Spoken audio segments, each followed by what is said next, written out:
Or unmute. There you go. Okay. Hi. Good morning, everybody, or good afternoon, I should say. My presentation is it's not going to be as long because the word itself is pretty self-explanatory. We all have experiences with insecurities, and I think a lot of us really don't know what insecurities mean. Insecure can mean something as small as lack of confidence and something as huge as being unsafe. And within the Black community, in which I have realized with this protest, I feel like we are very insecure. This was something new to us that we did not know was going to come our way. With COVID going on, we were so focused on maintaining a lifestyle that we weren't used to. So to wake up one day and next thing you know, you see everybody gathered together with lack of understanding of what we're really protesting about besides police brutality. I feel like the crowd had became insecure. And I felt like that was a good example to use because it was a lack of organization and you had division amongst protesters and the higher up people. So when I speak on insecurity, I believe that right now as a generation, we have a lack of confidence. We have a lack of confidence within each other and we have a lack of confidence within self. And we must first find our self-confidence and let that self-confidence shine through to give other people encouragement to find their own self-confidence. And once they find that self-confidence, it's going to be like a big explosion coming your way because now we're walking in a safer environment where we're securing each other and ourselves amongst each other for a better way of living, a better way of life. So when we speak on terms of insecurity or insecure, one of the things that I believe that people should do is sit back and point out their own insecurities before they point out somebody else's insecurities. And again, that insecurity could come from lack of confidence, or it can come from simply being unsafe in your environment or your home. If you are not secure, that opens up a wave of negative entities coming into your life because you don't know where you stand. You don't know where other people stand. And insecure also falls into the lines of love. You know, a person who is insecure might lack love as well. They might not love themselves enough. And that insecurity could have been planted in them. Rather, it could have been from school life or family life or so forth and so on. I'm pretty sure you guys get the picture.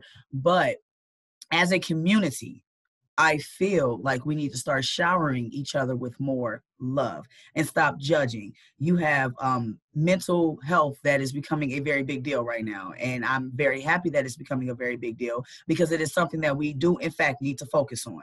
And if you think about mental health, insecure once again pops up. Most of the feelings that a depressed person feels are feelings of insecurity, lack of confidence, the fact that nobody sees them, nobody loves them, nobody is listening to them. And as a people, doesn't matter what race you are or where you come from, as a people, we need to start paying attention to what is going on amongst our brethren and our sisters. And that's just the reality of it. To me, America in general is living on an insecure platform. And we're insecure once again because of what we are being taught, whether it is in the media or whether it is in the home. We are walking around with lack of confidence. And that is my presentation on insecurity.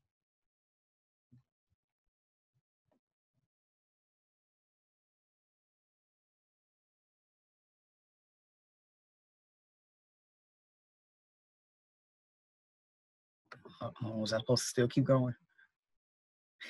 Okay. Thanks so much, Brittany. That was great. I really appreciate it. I think Devontae is going to introduce our next speaker here.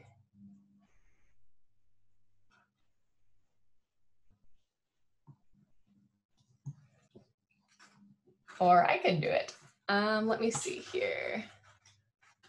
Next up, we have Dr. Paul Porter. Paul is Director of Diversity and Inclusion at the University of St. Francis in Fort Wayne.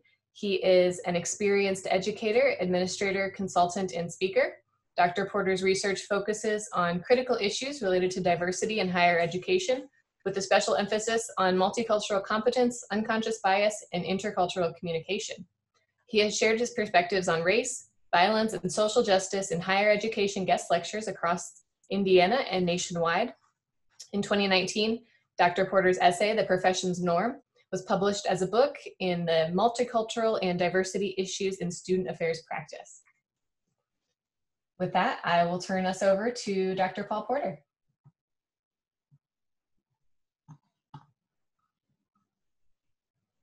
And Paul, just a reminder to turn on your microphone so we can hear you.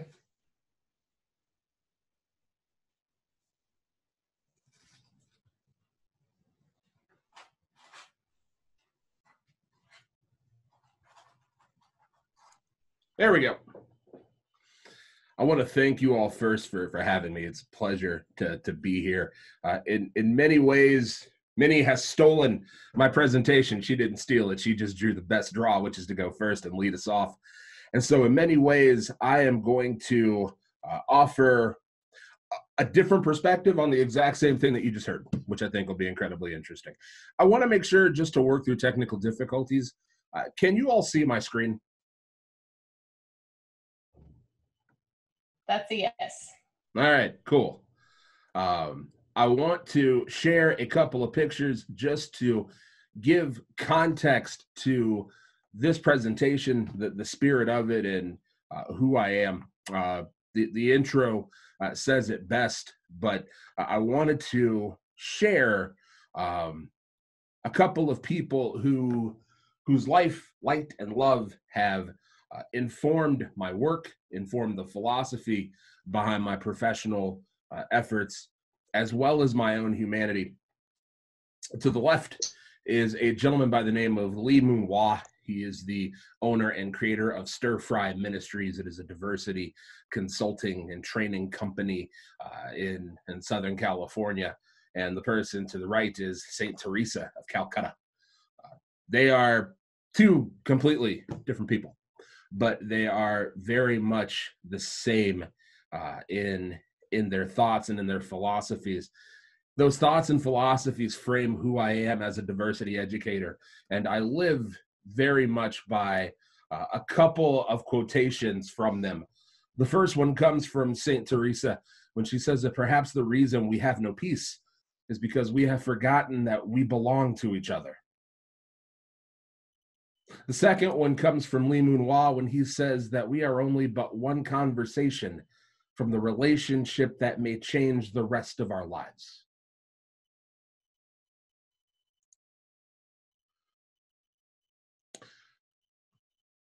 Brittany's absolutely right. Our country is embedded right now in a space of insecurity. And I've decided to, in this presentation, take a look at the word insecurity, but I'm going to look at it from its absence of security, as well as the absence of confidence, which forms the basis for the thesis of this presentation. And that is, unfortunately, that as you watch the news and as you watch your news feeds and cycles, you are seeing people that are speaking out in anguish. They are hurting. They are in pain from the systemic oppression and injustice that is taking place. And you will notice that many of those people look more like Kara than like me. Here's the thing. What we are oftentimes forgetting as we post and as we retweet and as we IG and Snapchat, what we are forgetting is that it is all of our insecurities that got us here. Insecurity and injustice go hand in hand. And that's why we are unfortunately in the position that we're in. Now, I've got about 3.5 minutes of stuff, which means I'll probably be here for the rest of the afternoon, because anyone that knows me knows I'm long-winded, but I'll try and make this quick. Before I was a multicultural educator, I was a speech professor and coach, so you will excuse me if I offer not only that thesis, but a preview. I want to talk for just a few minutes about what causes this insecurity and ego combination, the effects of it, and then I offer a couple of solutions. My claim is that insecurity and injustice go hand in hand. And I feel that that is caused by the fact that diversity and inclusion and justice these things that we strive for and we dream about, the ideal perfect union of all people being equal, the presence of equity and equality, giving everyone a fair opportunity to pursue life, liberty, and the pursuit of happiness. While it sounds great in theory, in reality, we are all walking in the fear that it exposes our imperfections.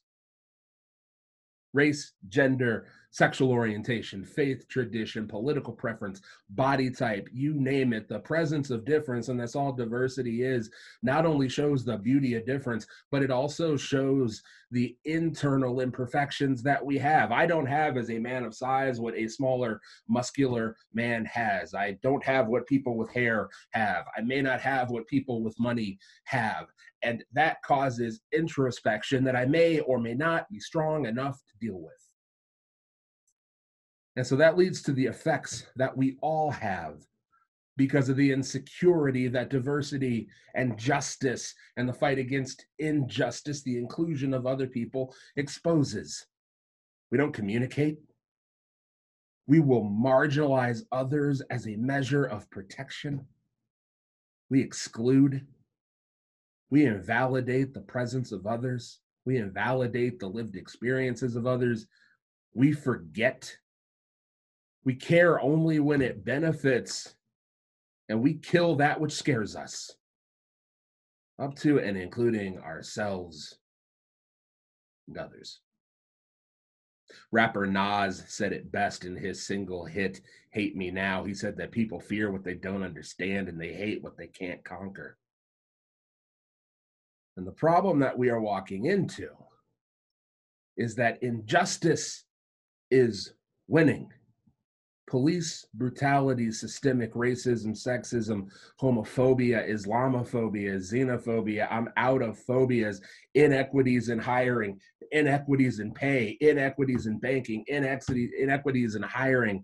All of these things exist. The violence that we have seen on television for months, for decades, exists because we want to fight a battle against injustice, but we want an army of one. Because we're afraid to lose rank when others come to the table. And so we make these tiny little spaces and we push everybody away. There is a solution. And that solution is necessary if we are going to live the dream that we talk about regularly, and that's to grow a set of lungs. Breathe in the presence of others. Take some time to cleanse your spirit with collaboration and communication instead of competition. People aren't threats. They're opportunities. I call each and every one of you to join me. We want to make America great again. Let's make love great again. Let's make listening great again. Humanity and humility, let's make those great. Let's make every morning a creative morning, because the labor of the people that put together this show is here because there are too many people that want to push others away. I am begging you to pull me in. I will fight with you. I will fight for you. And I will spend the rest of this time listening to you. Thanks so much. Thank you so much, Paul. So much. Next up, we have Monique Moss. Monique is a radio host and a speaker. Monique is a program director and morning show host of Mo in the Morning, of Fort Wayne's Rhythm and Praise radio station. Monique's mission is to connect and build relationships with listeners that create encouragement and hope. Monique was a recipient of the Business Weekly 40 Under 40 Award for the class of 2020. Monique has been featured in 30 Cool Creatives Under 30 in Fort Wayne's magazine, and Monique holds a Bachelor's of Science with a concentration in electronic media from the University of Indianapolis. Let's all welcome Monique Moss. Yo, yo, yo, yo, yo. Hey, Mo. What's up, y'all? So I will talk about insecurity today, but I wanted to kind of talk about it, how it surrounds my life and kind of my growing up and what's going on in our nation and city. So like Devontae said, my name is Monique, but that's, y'all, I don't even know what that is when people call me that. I go by Mo, and I grew up south of Indianapolis, small majority white town by the name of Franklin. and moved to Fort Wayne about 2.5 years ago for a job in radio. Like he said, I graduated from the University of Indianapolis in radio. Never thought I would get into radio. I grew up playing basketball. I thought I was going to be overseas somewhere balling it up, but I wound up in communications and radio. And so growing up, my mom is white, like white, like blonde hair, blue eyes. My dad is black, like so black he's blue. And so that was already naturally insecurity and a identity crisis in itself, which I didn't realize till much years later that I'm dealing with now in counseling. But so as you grow up, especially and I didn't start my time. Let's say that's 1 minute, okay? Because I can talk, y'all, okay? Just like him. So, so mom's white, dad's black. The school I went to all the schools I went to were white. Majority like 99.9%, but my culture at home was black. So my mom's family had no living relatives. So I have all my dad's family. He has 7 siblings. So all my culture at home has been black. And that brings an interesting perspective of growing up and the people I've been around. So it's crazy to think that my ancestors on my white side were slave owners of the ancestors on my black side. It's a crazy comparison. So insecurity has always kind of ran a theme in my life, definitely within the white people that I was always naturally around. They shaped a lot of the things inside me that I didn't even realize I was insecure about. And I think naturally when we talk about insecurity, I'll talk to my, of course, black brothers and sisters and white brothers and sisters, but today, but I think insecurity naturally for a lot of my white friends, white brothers and sisters, it's the idea sometimes of minorities gaining power that makes some white people feel like they lose power. And I kind of want to focus in on that today. And this is a safe space, open conversation, but the things that have transpired in my life and happened in my life, I naturally have a view to come alongside my white friends, come alongside my white allies, and I love next steps. So I'm the last speaker. So I want to kind of go over some next steps that have helped me in my life with my white friends and help some of my white friends as I've gotten so many phone calls and conversations around what's going on. Like a lot of my white friends are saying, like, what can we do? Like, how can we help? I want to check in on my friends. I want to be a part of this, but I don't exactly know what to do. So today I want to just give some next steps. You can take them or leave them. But this has really helped me and some of my friends. So when I say this, this is for really everybody. So and this is, I think, a lot stems from insecurity, like our other speakers have said. I think I'll tell you 3 steps today. One of the first ones that I know have been really impactful in my life has been acknowledgement. So when we see what's going on in the news, when we see what's going on in our city right here in Fort Wayne, we see the protests and maybe don't understand them. We see some of the rioting and don't necessarily fully understand. I think that acknowledging that racism just in general is wrong, but I think we have to be knowledgeable on what different things are. So you tell a white person they're a racist, and that's like the worst thing you could say, right? Nobody wants to be called a racist, right? But I think there's so much more than that. There's prejudice, there's discrimination, and there's racism. So I kind of want to break those things down today. Prejudice is to have a prejudged mental mindset about a person because of the group they represent. So most of us have this: black, white, yellow, purple, whoever you are. Most of us have this. This is stereotyping. This is if I see a black dude driving a car, I'm like, dang, how did he get that nice car? I see a white person cooking food, I'm like, man, she can't season nothing. So that's like the stereotyping, that's prejudice. Discrimination would be prejudice in action. So it would be excluding people because of the group they represent. Are y'all with me? Give me a little hand. Okay, cool. So discrimination, discriminating somebody because of the group they represent. So that could be telling a joke at someone's expense. That could be an extreme version of violence. And then racism, because I feel like so many times we're talking about this stuff and we're like, there's so much stuff on Facebook, on Instagram, and when we're getting all of this stuff, I feel like we just say racism so much, and it's not necessarily all about that specific term. Racism is a racial group's collective prejudice that's backed by law. So it's when the institution controls and favors it. It's when there's a system that's set up around people, and that's when you hear the terms of white privilege, that a system is naturally set up around someone so they can go about their life not really having to look at the other person's side. So I want to kind of break those down. I think acknowledgement, first of all, is a really pivotal thing that we can do, is just acknowledge and look inside ourselves. And I've had to do that. I'm running out of time. Let me hurry up. I think acknowledgement is so pivotal. We can look inside ourselves and see different things in us and kind of self-reflect and say, hey, have I said some of those things to my friends? Hey, have I done some of those things? Maybe I'm not a racist. Maybe I've had some prejudice. Maybe I've discriminated against certain people. And I've done that myself. Y'all. Black people, white people, Asian people, like we do it. And I think it's vital for us all to look at ourselves, not just white people, but Black people, all of us. So I think that's a good first step, is just acknowledging and looking inside yourself and knowing the different terms, that it's not just racism.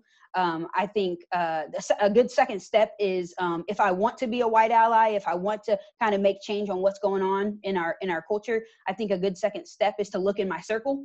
And I've done that lately, is to look in my circle and, does everybody look like me? Does everybody sound like me? Does everybody act like me? Does everybody vote like me? Does everybody have my same sexual preference? Like, look in your circle and see what the people around you look like. Because I can't look at a George Floyd. I can't look at certain situations that have happened in our nation, and I can't really see them for them if I have no relationship with anybody that looks like them or acts like them or sounds like them. So I think that's a good thing, is to look in our circle. And then I think a good third step is we have to be willing to fail forward. So in any part of your life, whatever you're talking about, if you're talking about current events, if you're talking about things just in general, we have to be willing to have the conversation. Kind of like Dr. Paul said, that conversations surrounding lots of things, but we have to be willing to fail as we have them. Like, what do we call Black people? I don't know if we call them Black people, African American people, but like, ask your friends, let's have conversation about it. Let's talk about it. Let's fail while we do it. But I think the biggest thing is that we're doing it. So we're having conversation, and we're not going to be silent. Because myself, I don't want my silence to be consent for anybody. So if I'm going to have a conversation, I'm going to fail while I'm doing it, and I'm just going to use my voice. So I think those are three good steps: acknowledgement, looking at my circle, and failing forward. And I think how that plays into insecurity is, those have been good things that have helped me, myself, and my white friends, my white brothers and sisters, allies, as I've walked through some of the things I have in my life, being a part of a white society on all outside looks in my life, but inside my home, having a Black culture. I think insecurities just played a big role, and it's helped me walk alongside my white brothers and sisters, and my white brothers and sisters walk alongside me. So that's all. And Jess, what's up? Like, they're like out laying out. I meant to say that earlier. Like, shout out to whoever that is, because they're just like out. Like 5 of them are in this Zoom call. So shout out to y'all chilling.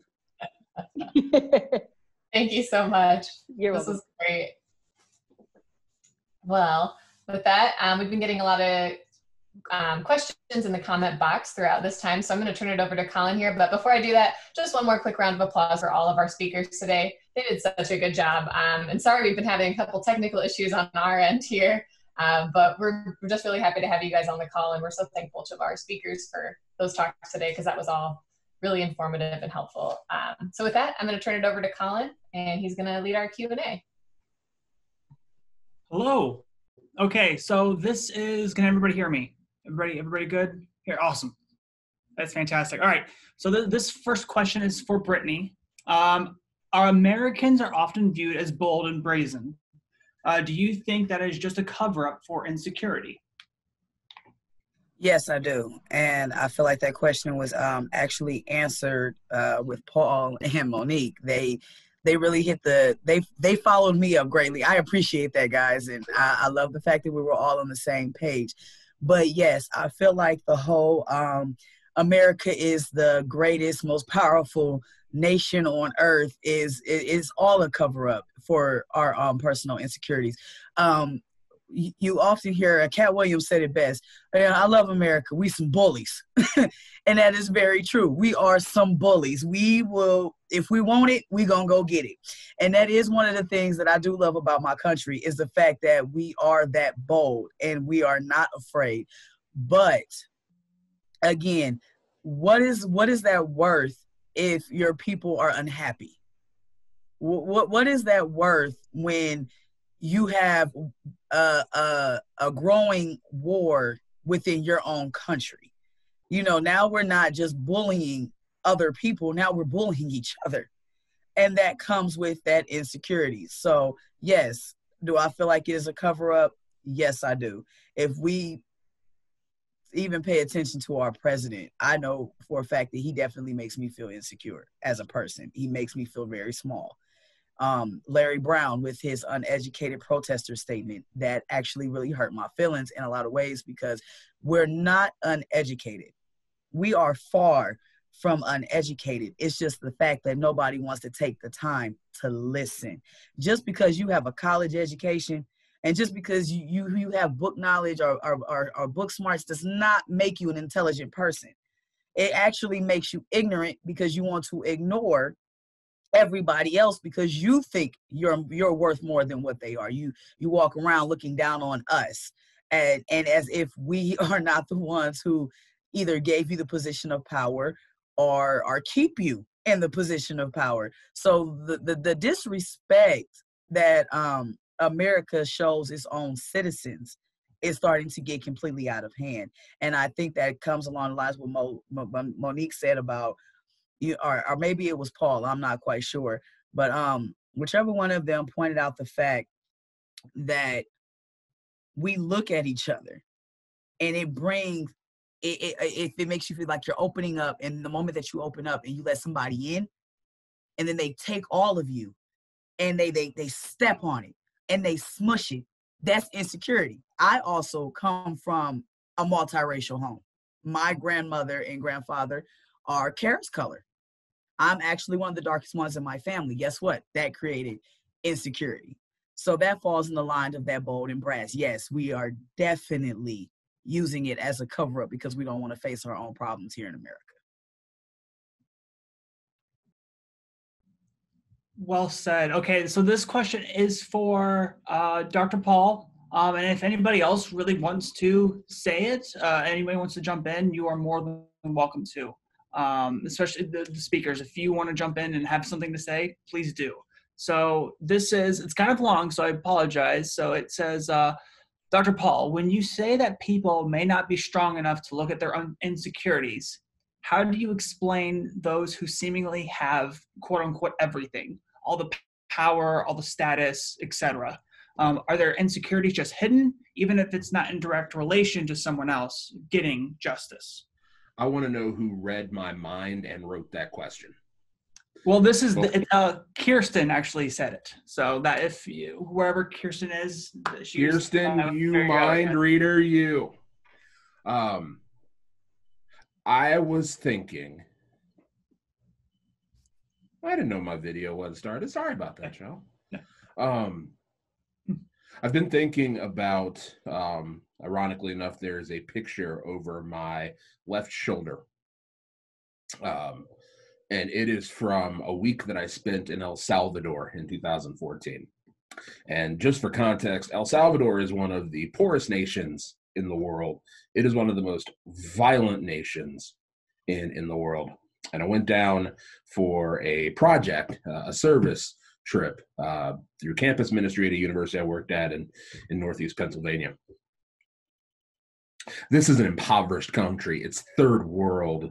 The drinking water is deadly. There's very little food. It's disease rampant, corrupt government. We would not enjoy it there. And so I'm at this orphanage.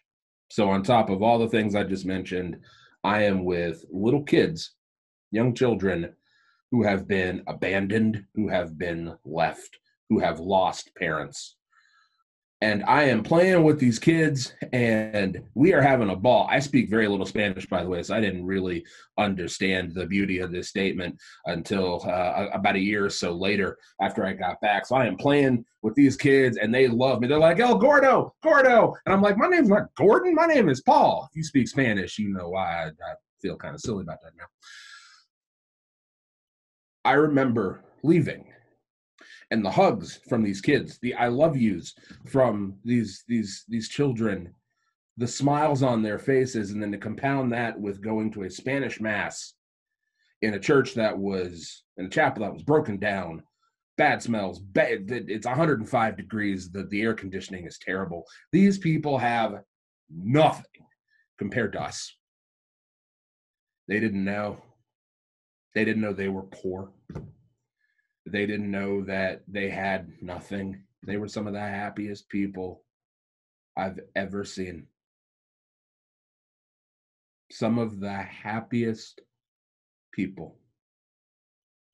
Hugs, handshakes, smiles, offering food that they probably couldn't afford to offer. There are people in this country that have wealth, that have things, that have stuff, that have status, power. And if you look into their eyes, you see what's missing. And that is a deep sense of purpose at times, of fulfillment, and of happiness. And so as I sat with 14 undergraduate students that night and debriefed that day at the orphanage and that day at Mass, and they were talking about how their hearts were broken for these people that didn't have anything, I looked at them all and I said, my hearts are broken for us. We're the empty ones. They have it all. It really is that age-old adage that money can't buy you happiness, money can't buy you love. It was a perfect shining example in that moment.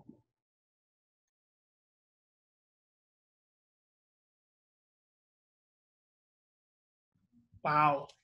Thank you again, Dr. Paul. That was very impactful. And we are out of time, sadly. I know we can talk all day, and we would love to keep this conversation going.